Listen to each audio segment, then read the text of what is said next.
വൃക്കരോഗിയായ 5 വയസ്സുള്ള ഇരട്ടക്കുട്ടികളെയും ഭാര്യയും പുറത്താക്കി വീട് പൂട്ടിയതിൽ ഭർത്താവിനെതിരെ കേസെടുത്ത് പോലീസ്. ഗാർഹിക പീഡനം, കുട്ടികൾക്കെതിരെയുള്ള അതിക്രമം തടയൽ എന്നീ നിയമപ്രകാരമാണ് യുവാവിനെതിരെ കേസെടുത്തത്. എന്നാൽ താൻ താമസിക്കുന്ന വീട് തന്റെ പിതാവിന്റെ പേരിലാണെന്നും ഭാര്യയ്ക്കും മക്കൾക്കും അതിൽ അവകാശമില്ലെന്നുമാണ് ഭർത്താവിന്റെ ന്യായം.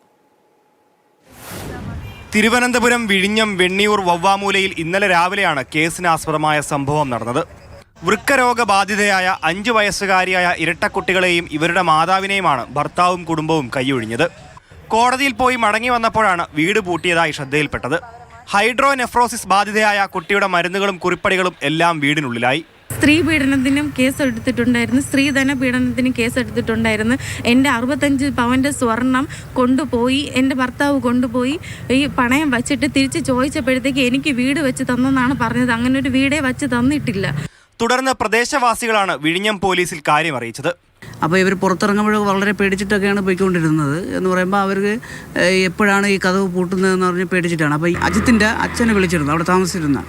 അപ്പോൾ അയാൾ പറയുന്ന ഒരു കാരണവശാലും അവിടെ വരത്തില്ല, തുറന്നു കൊടുക്കൂല എന്നുള്ള രീതിയിലാണ് സംസാരിച്ചുകൊണ്ടിരുന്നത്. വിഴിഞ്ഞം പോലീസ് യുവാവിനെ ബന്ധപ്പെടാൻ ശ്രമിച്ചുവെങ്കിലും മൊബൈൽ ഫോൺ സ്വിച്ച് ഓഫ് ആയതിനാൽ ബന്ധപ്പെടാൻ സാധിച്ചിരുന്നില്ല. കോടതിയുടെ പ്രൊട്ടക്ഷൻ ഓർഡർ വയലേറ്റ് ചെയ്തതിന് പരാതിക്കാരിയുടെ ഭർത്താവിനും അവരുടെ അമ്മാവനുമെതിരെ വിഴിഞ്ഞം പോലീസ് DV ആക്ട് വയലേഷൻ കേസെടുത്തിട്ടുണ്ട്.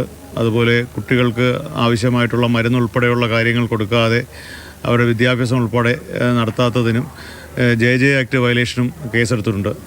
എന്നാൽ വീട് തന്റെ അച്ഛന്റെ പേരിലാണെന്നും യുവതിക്കും കുട്ടികൾക്കും അതിന്മേൽ അവകാശമില്ലെന്നും ഭർത്താവ് പറഞ്ഞു.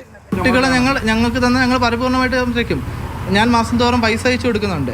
ഇതുവരെ SITയിൽ നെഫ്രോളജി ഡിപ്പാർട്ട്മെൻറ്റ് കാണിക്കുകയാണ്. മോക്ക് ഒരു കിഡ്നി ഇല്ല, പൂർണ്ണമായിട്ട് ഇല്ലെന്ന് പറയുന്നത് ശരിയായ കാര്യമാണ്. പക്ഷേ ഉള്ള കിഡ്നി പരിപൂർണമായി ആരോഗ്യമാണ്. അപ്പോൾ അതിനെതിരെ ഒരു മരുന്നോ കാര്യങ്ങളോ ഒന്നും ചെയ്യുന്നില്ല. ഇന്ന് വൈകിട്ടോടെ സബ് കളക്ടർ ഈ വിഷയത്തിൽ ഇടപെട്ടു. വിഴിഞ്ഞം പോലീസുമായി ബന്ധപ്പെട്ട സബ് കളക്ടർ കുട്ടികളുടെ ചികിത്സാരേഖകളും മരുന്നുകളും തിരികെ നൽകാൻ പോലീസ് നടപടികൾ കൈക്കൊള്ളണമെന്ന് ആവശ്യപ്പെട്ടു. മാതൃഭൂമി ന്യൂസ്, തിരുവനന്തപുരം.